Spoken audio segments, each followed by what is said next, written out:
आप सुन रहे हैं कहानी एज ऑफ घोस्ट और आज हम जानेंगे इसकी आगे की कहानी को बिना किसी देरी के। अचानक टोंग टोंग की आंखें लाल हो जाती है। वो डीमन हंटर की ओर देखती है। अचानक हंटर को कुछ महसूस होता है। वो टोंग टोंग को लेकर वहां से कूद जाता है। अगले ही पल दीवार पर एक तेज धमाका होता है। वो एक डीमन था। डीमन हंटर उसके ऊपर गोली चलाता है और उसे मार गिराता है, जिसके बाद डीमन हंटर टोंग टोंग की सर सहलाते हुए कहता है, टोंग टोंग तुम्हारा शुक्रिया, तुम्हारी वजह से ही आज मैं जिंदा हूँ। और देखते ही देखते लिनफेन उन यादों की भ्रम से बाहर आ जाता है और अगले ही पल लिनफेन के सिस्टम से नोटिफिकेशन आता है, होस्ट आपको टोंग टोंग की सोल फ्रेगमेंट मिलता है। लिनफेन इसे देख ही रहा था, तभी अचानक उसे किसी की हल्की आवाज सुनाई देती है। जब वो ध्यान से सुनता है तो उसे महसूस होता है कि आवाज जमीन के नीचे से आ रही है। जमीन पर कारपेट बिछी हुई थी। लिनफेन जब उसे हटाता है तो देखता है कि उसके नीचे एक सीक्रेट तहखाना बना हुआ है। लिनफेन अकेले अंदर ना जाकर उन दोनों को भी बुला लेता है, लेकिन जब वो तीनों अंदर जाता है, नजारा देख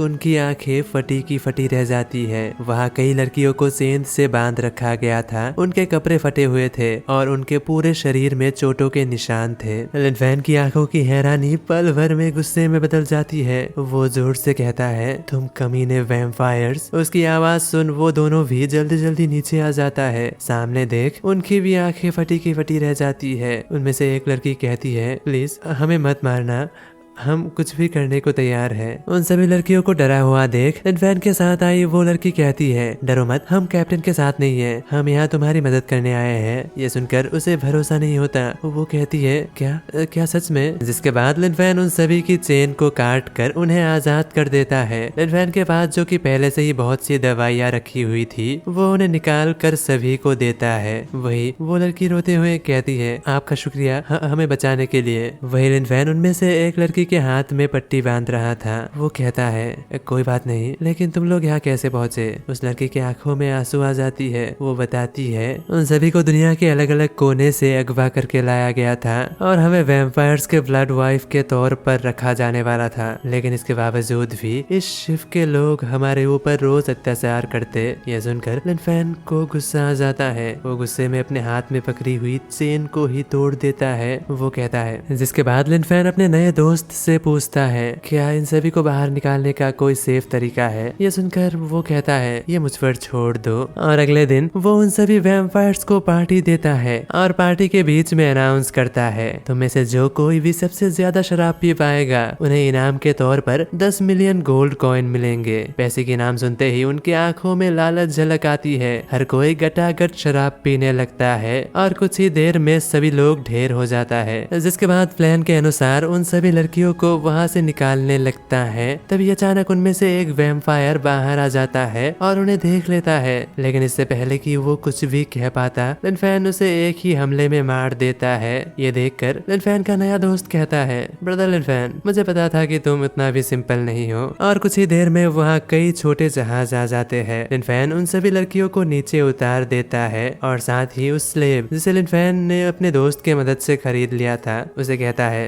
अभी से इन सभी की जिम्मेदारी तुम्हारे ऊपर है। मुझे उम्मीद है कि तुम इन सभी का ख्याल रखोगे। जिसके बाद वो लड़की उन सभी को लेकर वहां से निकल जाता है और दूर से लिनफेन की ओर देखकर खुद से ही वादा करता है, मैं आपको कभी नहीं भूलूंगी। लिनफेन भी उन्हें जाता हुआ देखता है, लेकिन तभी अचानक पूरी जहाज हिलने लगता है। लिनफेन हैरान हो जाता है। वो पूछता है, ये क्या था? उसका दोस्त कहता है, शायद वो बोट के नीचे है। तभी अचानक एक मधुर सी आवाज आने लगती है। वो किसी तरह का गाना था। लिनफेन सम्मोहित होने लगता है, लेकिन तभी वो खुद पे कंट्रोल पा लेता है। वो देखता है कि उसका नया दोस्त लिन पूरी तरह से सम्मोहित हो चुका है। वही हम देखते हैं, एक चट्टान के ऊपर शायद से कोई लड़की बैठी हुई थी। शायद से वो कोई मरमेड थी। वही शिप में मौजूद सभी वैम्पायर्स भी उस आवाज के कंट्रोल में आ चुके थे और हम देखते हैं इन आवाज के पीछे बहुत से खूबसूरत मरमेड्स थे, जो कि पानी के ऊपर आकर उन सभी को पानी में बुला रहे थे। वो वो सभी बहुत खूबसूरत थे। वो सभी वैम्पायर्स उनकी ओर अट्रैक्ट हो रही थी। लिन फैन नोटिस करता है कि उस आवाज की ओर ना सिर्फ लोग अट्रैक्ट हो रहे थे बल्कि पूरे जहाज भी अट्रैक्ट हो रहे थे। वही कैप्टन जो कि उस सम्मोहन के अंदर आ चुकी थी, वो कहता है हाँ हम भी आ रहे हैं। वही जहाज तेजी से एक भंवर की ओर बढ़ रहा था। भंवर जो कि तेजी से घूम रहा था कुछ ही पल में जहाज को 2 हिस्सों में बांट देता है, जिस वजह से लिन फैन और उसका दोस्त लिव पानी में गिर जाता है। लिन फैन के चारों ओर जुआन हुआ बैरियर बना लेता है। वहीं पर जीव अभी भी पानी के अंदर था। अचानक वो भी अपनी घोस्ट स्पिरिट को निकाल लेता है। उसके चारों ओर भी एक बैरियर बन जाता है। लिन फैन महसूस होता है कि उसकी घोस्ट स्पिरिट भी बहुत ताकतवर है। वो देखता है कि उसके पास एबिस रैंक के दूसरे स्तर की एक घोस्ट स्पिरिट है। वही लिन फैन का दोस्त कहता है बाल बाल बचा, अगर मेरे पास जनरल जीव नहीं होता तो शायद आज मेरा आखिरी दिन होता। तभी अचानक लिन फैन की नजर समंदर के गहराई की ओर जाता है। उसे किसी चीज की परछाई दिखती है। वो हैरानी में सवाल पूछता है क्या वो एक शहर है? ये सुनकर लिन फैन का दोस्त कहता है ऐसा कैसे हो सकता है, शायद से वो कोई पत्थर होगा। लेकिन तभी अचानक वो मरमेड का गाना और भी तेज हो जाता है। समंदर के अंदर उनकी ताकत और भी बढ़ चुकी थी। हम उनमें से एक मरमेड को देखते हैं जो बहुत खूबसूरत थी, लेकिन तभी अचानक वो अपने डरावने रूप में आ जाता है और कान फाड़ देने वाली आवाज में चिल्लाती है। अचानक उनके चारों ओर बहुत से वंडर्स बनने लगते हैं। लिन फैन और उसके दोस्त को बहुत मुश्किल हो रहे थे। उसके घोस्ट स्पिरिट्स भी काबू में आ रही थी। वही दूसरी ओर कैप्टन जो कि पानी में तैर रहा था, वो मन ही मन सोचता है मैं एक वैम्पायर नोबल हूँ, ये छोटा मोटा तूफान मेरा कुछ नहीं बिगाड़ सकता और मैं यहाँ पे तो नहीं मरने वाला। लेकिन तभी वो देखता है कि उसके सामने से कोई उसकी ओर आ रही है। लेकिन इससे पहले कि वो कुछ भी सोच पाता, वो आगे आकर उसे 2 हिस्सों में बांट देता है और अगले ही पल कई सारे मरमेड्स आकर उसे भूखे भेड़ियों की तरह नोच डालती है और उसे पूरी तरह से खा जाती है और पीछे रह जाती है बस उसकी लाल खून। वही दोबारा हम लिन फैन को देखते हैं। उसके घोस्ट स्पिरिट सम्मोहन में आ चुकी थी। लिन फैन को एहसास था अगर वो जल्दी सम्मोहन से बाहर नहीं आई तो उनकी घोस्ट बैरियर्स टूट जाएंगे।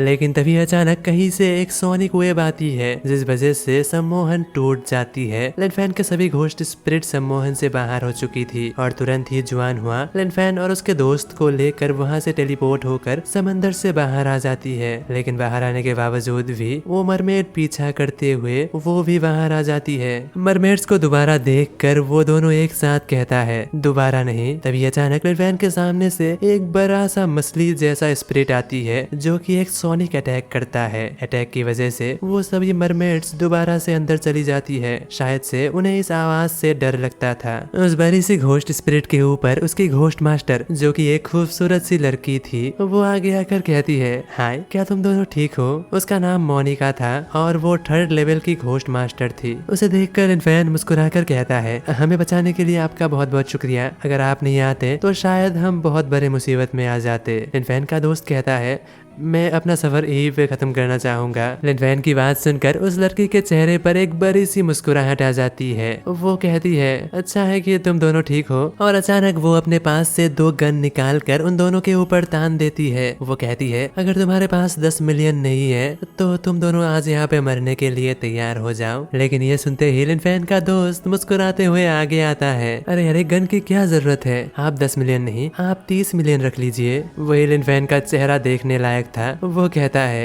ये दोबारा शुरू हो गया और अगले ही पल उस लड़की के सामने पैसों की बारिश हो जाती है। उसकी आंखें फटी की फटी रह जाती है और उसका चेहरा देखने लायक था। तो अब आगे क्या होगा? क्या वो लड़की सच में कोई समुद्री लुटेरा है? उन सभी के साथ वो लड़की आगे क्या करेगी? इन सभी सवालों का जवाब जानने के लिए देखते रहिए आगे आने वाले एपिसोड्स। मैं मिलता हूँ अगले किसी वीडियो के साथ, तब तक के लिए बाय बाय।